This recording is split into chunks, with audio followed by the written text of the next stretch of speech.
ফিলিস্তিনের মুসলমানদের উপর ইসরায়েলের নারকীয় হত্যাযজ্ঞে বিক্ষোভে ফেটে পড়েছে পুরো বিশ্ব।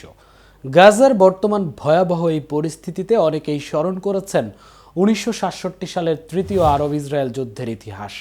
সে যুদ্ধে ইসরায়েলের যমদূত হয়ে হাজির হয়েছিলেন এক বাংলাদেশি, যার একক দাপটে কেঁপে উঠেছিল পুরো ইসরায়েলের প্রতিরক্ষা বাহিনী। কিন্তু কে এই বাংলাদেশি বীর এবং কিভাবে তিনি একাই কাঁপিয়ে দিয়েছিলেন পুরো ইসরায়েলকে, তা নিয়ে থাকছে আমাদের আজকের আয়োজন এবং আপনাদের সঙ্গে আছি আমি মামুনুর রহমান।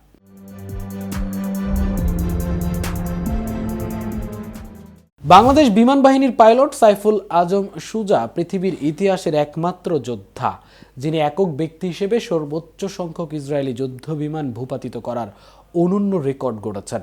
একাই নাকানি চুবানি খাইয়েছিলেন বর্বর ইসরায়েলি সেনাদের। এমন কৃতিত্বের জন্য বাংলাদেশের এই বৈমানিককে সেই সময় নাত আল সুজাহ সামরিক সম্মাননায় ভূষিত করা হয়। এই বীর যোদ্ধার সেই গৌরবময় ইতিহাস হয়তো অনেকেরই অজানা। সাইফুল আজম সুজা 1971 সালে স্বাধীন বাংলাদেশের বিমান বাহিনীতে যোগ দেন। এর আগে পাকিস্তান বিমান বাহিনীতে কর্মরত থাকাকালে 1967 সালের জুন মাসে তৃতীয় আরব ইসরায়েল যুদ্ধ শুরু হয়। সেই যুদ্ধে অংশ নিতে ইরাকি বিমান বাহিনীতে বদলি হন সাইফুল আজম সুজা। পশ্চিম ইরাকে অবস্থান নিয়ে ইসরায়েলিদের বিরুদ্ধে যুদ্ধ করেন তিনি। যুদ্ধ শুরু হওয়ার মাত্র 5 দিনের মাথায় গাজা ও সিনাইয়ের কর্তৃত্ব নিয়েছিল ইসরায়েল। জুনের 5 তারিখ সিরীয় বিমান বাহিনীর 2/3 শক্তি ধ্বংস করে দেয় ইসরায়েলের বিমান সেনারা।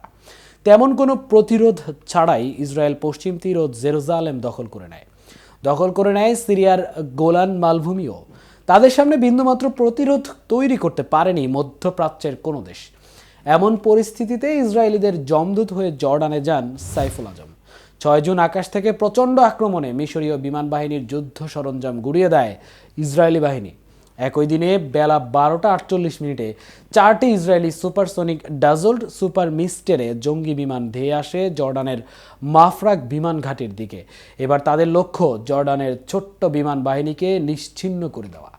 সেই সময় ইসরায়েলি সুপারসনিকের বিরুদ্ধে লড়াই চালিয়ে যাওয়ার মতো সমকক্ষ বিমান আরবদের ছিল না।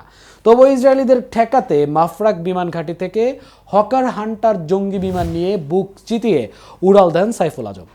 আর সেই হকার হান্টার দিয়েই ক্ষিপ্র গতির 2টি ইসরায়েলি সুপারসনিক ঘায়েল করে ফেলেন বাংলাদেশি বৈমানিক। তার অব্যর্থ আঘাতে ভূপাতিত হয় একটি ইসরায়েলি সুপার মিস্ট্রে।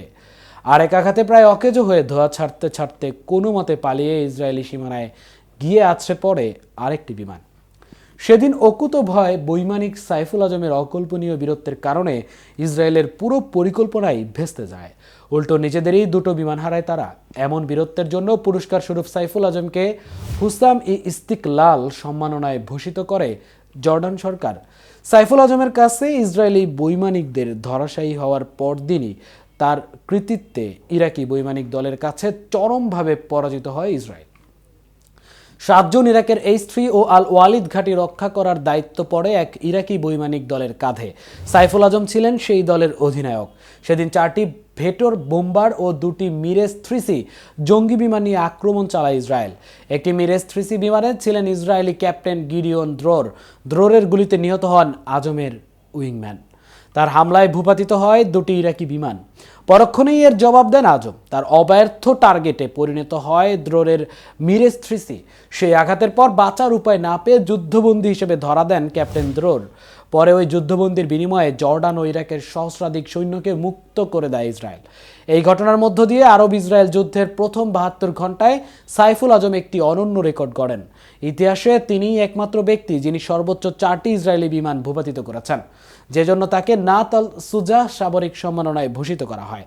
সাবেক এই সেনা কর্মকর্তার যেসব কর্মকাণ্ড বিশ্ববাসীর কাছে বাংলাদেশকে গর্বিত করে, সেসব ঘটনার কথা বর্তমান প্রজন্মের অনেকেরই অজানা।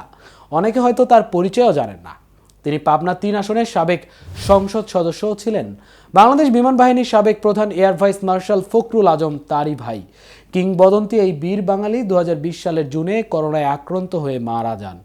মৃত্যুকালে তার বয়স হয়েছিল 80 বছর। বাংলাদেশে এই বীরকে আজও শ্রদ্ধা ভরে স্মরণ করেন ফিলিস্তিনিরা।